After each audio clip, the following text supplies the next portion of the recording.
AP Congress chief YS Sharmila YCP అధినేత CM Jagan కు shock ఇచ్చేందుకు రెడీ అవుతున్నారా?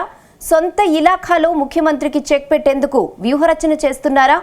ఎన్నికల ప్రచారంలో అన్నను పదే పదే టార్గెట్ చేస్తున్న షర్మిల కొత్త ఎత్తుగడకు సిద్ధమవుతున్నారా అంటే అవుననే సమాధానం వస్తోంది.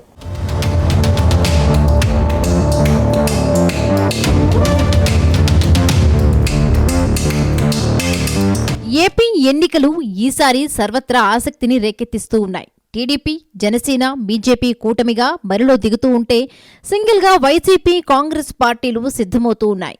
ఎవరికి వారు ఎన్నికల్లో గెలిచేందుకు సొంత వ్యూహాలతో సిద్ధమవుతూ ఉన్నారు. అభ్యర్థుల ప్రకటన విషయంలో వైసీపీ అందరికంటే ముందే ఉంది. ఇప్పటికే పూర్తి స్థాయిలో అభ్యర్థుల జాబితాను ప్రకటించింది. ఒక్క అనకాపల్లి ఎంపీ స్థానం తప్ప బరిలో దిగేదెవరో క్లారిటీ ఇచ్చింది. అటు టీడీపీ, జనసేన, బీజేపీలు కొన్ని నియోజకవర్గాల్లో అభ్యర్థులను ప్రకటించాల్సి ఉంది.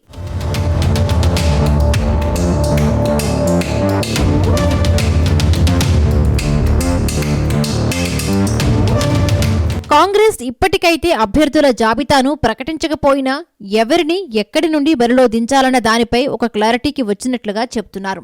ఏపీ కాంగ్రెస్ బాధ్యతలు చేపట్టిన రోజు నుండే షర్మిల దూకుడుగా వ్యవహరిస్తూ ఉన్నారు. ముఖ్యంగా తన అన్న సీఎం జగన్ పై విమర్శన అస్త్రాలు సంధిస్తూ ఉన్నారు.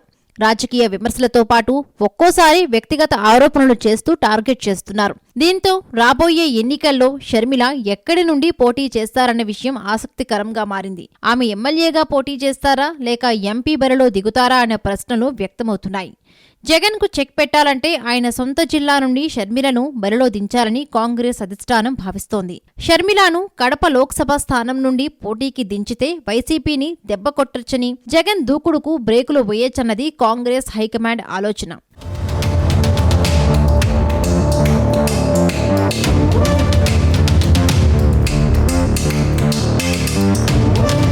కడప లోక్సభ స్థానం వైఎస్ఆర్ కుటుంబానికి కంచుకోటగా ఉంది. ప్రస్తుతం అక్కడ వైసీపీ నుండి అవినాష్ రెడ్డి ఎంపీగా కొనసాగుతున్నారు. 5 ఏళ్ల క్రితం హత్యకు గురైన జగన్ బాబాయ్ వైఎస్ వివేకానందరెడ్డి కూడా గతంలో ఇదే స్థానం నుండి పోటీ చేసి విజయం సాధించారు. అయితే ఆయన హత్య రాజకీయ ప్రకంపనలు రేపింది. వివేక హత్య వెనుక అవినాష్ రెడ్డి పాత్ర ఉందని పలు సందర్భాల్లో షర్మిల పరోక్ష విమర్శలు చేశారు. ఇటీవల జరిగిన సంతాప సభలోనూ ఇదే అంశంపై సొంత అన్న జగన్ను టార్గెట్ చేశారు. కుటుంబ సభ్యులే బాబాయ్ వివేకానందరెడ్డిని హత్య చేశారని సాక్ష్యాధారాలు చెబుతున్నాయని విమర్శించారు. హంతకులను అన్న అని పిలిచే వ్యక్తే కాపాడుతున్నాడంటూ జగన్ పేరు ప్రస్తావించకుండానే విమర్శలు చేశారు. ఆ రోజు చిన్నాన్న చావు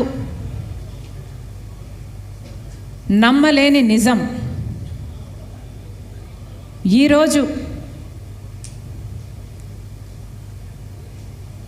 రాజకీయ విషసర్పాల కోరల్లో చిక్కుకొని దుర్మార్గు పాలన చక్రాల కింద నలిగిపోతూ నిప్పు లాంటి నిజం. 5 సంవత్సరాలు అయిపోయింది. ఆలోచన చేయండి, 1 కాదు 2 కాదు. వివేకానందరెడ్డి గారి హత్య జరిగి 5 సంవత్సరాలు అయిపోయింది. క్రూరాతి క్రూరంగా ఆయన ఒంటి మీద ఎన్ని గొడ్డలు వేట్లున్నాయో ఆయన ఒంటి మీద రుజువులు ఉన్నాయి. ఘోరంగా నరికి చంపడం జరిగింది. సమాజంలో పెద్ద మనిషి, సమాజంలో మంచి మనిషి డాక్టర్ వైఎస్ రాజశేఖర్ రెడ్డి గారి ఎంతగానో ప్రేమించిన తమ్ముడు. అలాంటి ఆయన విషయంలోనే 5 సంవత్సరాలు గడిచినా కూడా న్యాయం జరగలేదు. ఈ రోజుటి వరకు కూడా హత్య చేసిన వాళ్లకు శిక్ష పడలేదు.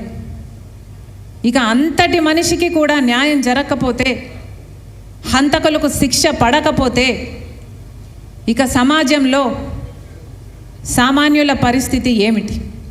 అటు షర్మిల కూడా కడప నుండి పోటీ చేసేందుకు ఆసక్తి చూపుతున్నట్లుగా సమాచారం. ఇదే విషయంపై కాంగ్రెస్ అధిష్టానం షర్మిలతో ఇప్పటికే దీనిపై చర్చించింది. ఇక అధికారిక ప్రకటన తరువాయి. మరొక వైపు మార్చి 25న కాంగ్రెస్ అభ్యర్థుల జాబితా విడుదలకు అధిష్టానం కసరత్తు చేస్తోంది. మొదటి విడత జాబితాలోనే షర్మిల పేరు ఉంటుందని అంటున్నారు. ఒకవేళ కడప ఎంపీ స్థానం నుండి షర్మిల బరిలో దిగితే ఇరు పార్టీల నేతల మధ్య మాటలు మరింత మంటలు పుట్టించే అవకాశం ఉంటుందంటున్నారు రాజకీయ విశ్లేషకులు.